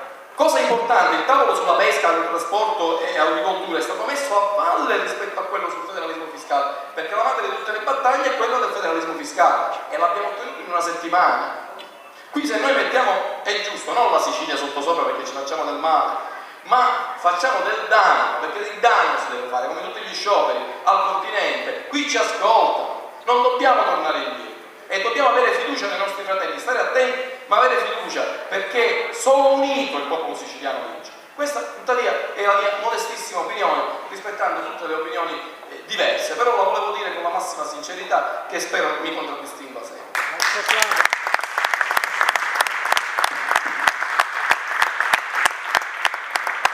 Noi abbiamo il tempo per una sola domanda, se ce n'è un'altra.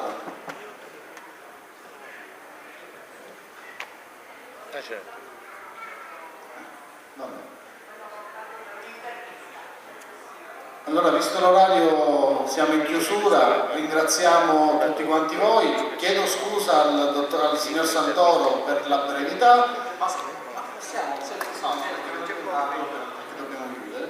e ricordo per l'ennesima volta la petizione per lo statuto che noi stiamo facendo insieme al Comitato La Sicilia e i Siciliani per lo Statuto e il tesseramento.